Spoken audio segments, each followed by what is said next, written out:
Assalamualaikum warahmatullahi wabarakatuh.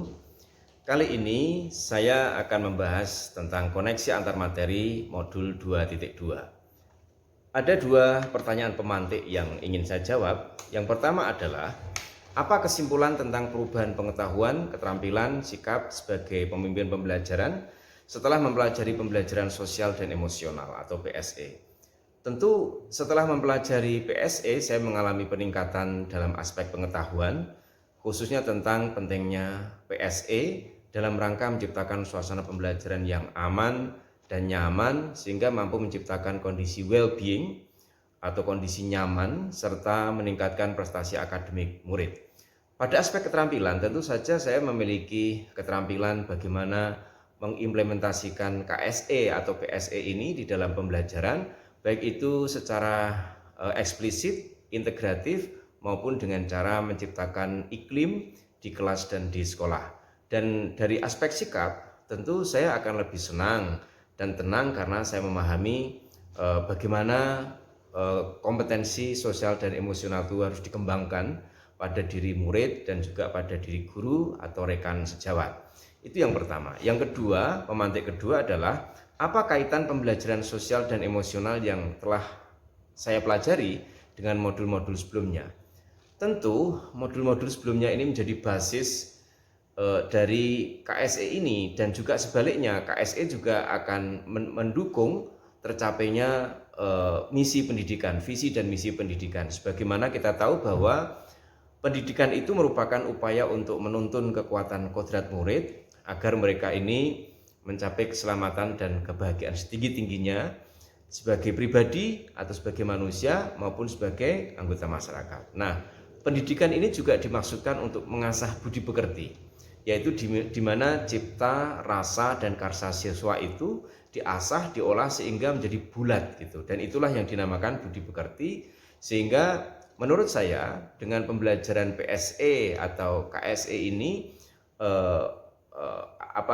pendidikan itu, misi pendidikan di mana menuntun kodrat siswa itu menjadi didukung atau menjadi lebih mudah untuk dicapai. Karena para siswa itu nanti akan mampu belajar dalam kondisi nyaman, aman, atau sejahtera atau well-being tadi itu. Kemudian PSE atau KSE ini juga akan menguatkan nilai dan peran guru serta murid, khususnya yang terkait dengan kesadaran dirinya, kesadaran sosialnya, kemudian juga kemampuan berrelasi, manajemen diri, dan juga tentang kemampuan bagaimana para murid dan guru itu mengambil keputusan yang bertanggung jawab. PSE atau pembelajaran sosial emosional juga akan mendukung terwujudnya profil pelajar Pancasila, tentu saja, karena PSE ini sebenarnya merupakan salah satu cara untuk menguatkan nilai-nilai yang ada di dalam profil pelajar Pancasila. Misalnya nilai kemandirian, kan, nilai kolaboratif, berpikir kritis, dan itulah yang memang diajarkan di dalam PSE. Demikian pula dengan penciptaan budaya positif dan disiplin positif di sekolah. Melalui PSE, murid dan guru itu akan mencapai kesadaran diri bahwa untuk menjadi orang yang disiplin, orang yang baik itu harus dimulai dari dalam atau secara internal. Itulah maka PSE atau pembelajaran emosional dan sosial itu penting.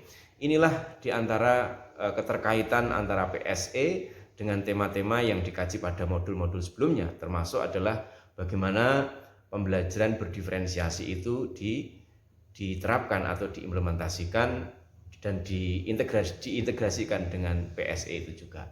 Itu yang terkait dengan pertanyaan pemantik. Kemudian pada pertanyaan berikutnya, yaitu terkait dengan pengalaman dan pemahaman. Bagaimana sebelum, sehingga, dan setelah.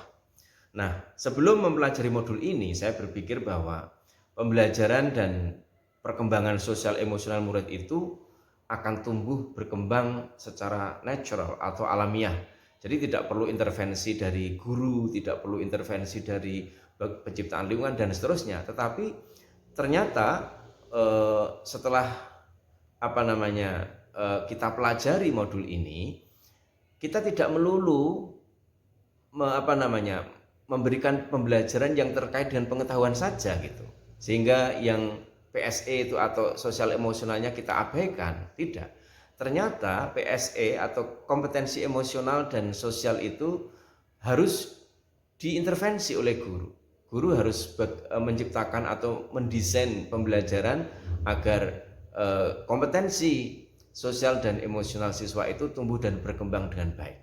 Nah, itu yang saya pahami. Kemudian ada 3 hal penting, ini yang kedua. Berkaitan dengan kebutuhan belajar dan lingkungan yang aman dan nyaman untuk memfasilitasi seluruh individu di sekolah agar dapat meningkatkan kompetensi akademik maupun kesejahteraan psikologis atau well-being, maka ada 3 hal mendasar dan penting yang saya pelajari, yaitu terkait dengan 5 KSE atau 5 kompetensi sosial emosional. Apa itu?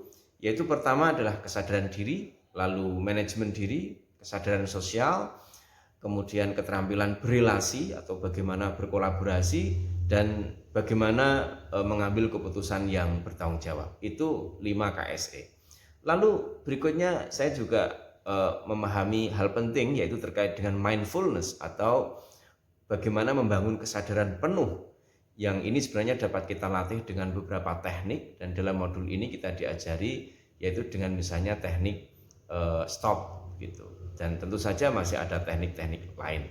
Dan hal penting yang ketiga adalah bagaimana kita mengimplementasikan KSE ini di dalam pembelajaran. Nah, kita bisa mengimplementasikan KSE atau mencapai kompetensi sosial emosional ini dengan 3 strategi. Yang pertama itu secara eksplisit, di mana kita mendesain secara mandiri terpisah dari pembelajaran, atau juga secara integratif, yaitu kita integrasikan dengan proses pembelajaran dalam sehari-hari.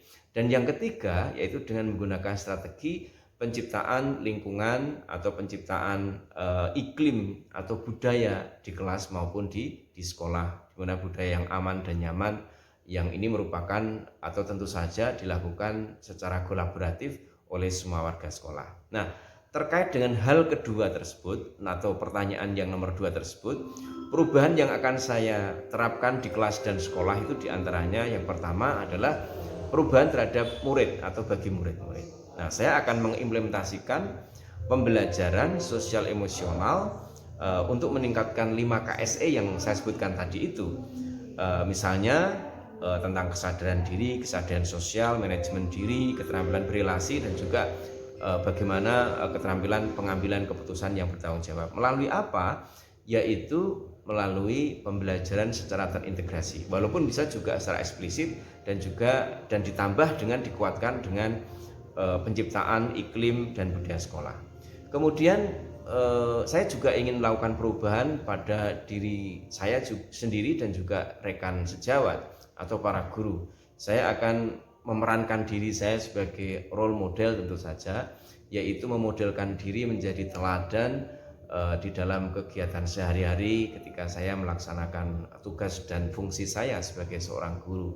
Satu contoh misalnya kita memberikan satu teladan bagaimana kita disiplin dalam waktu, bagaimana kita melaksanakan pembelajaran sesuai dengan yang normatif atau standar proses, dan juga bagaimana kita mengelola pembelajaran itu dengan cara pembelajaran yang berdiferensiasi.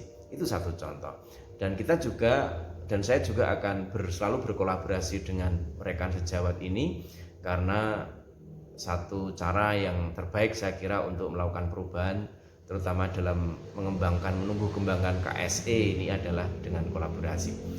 Saya kira itu yang terkait dengan masalah penerapan atau mengimplementasikan PSE di dalam kehidupan sehari-hari di sekolah. Terima kasih. Assalamualaikum warahmatullahi wabarakatuh.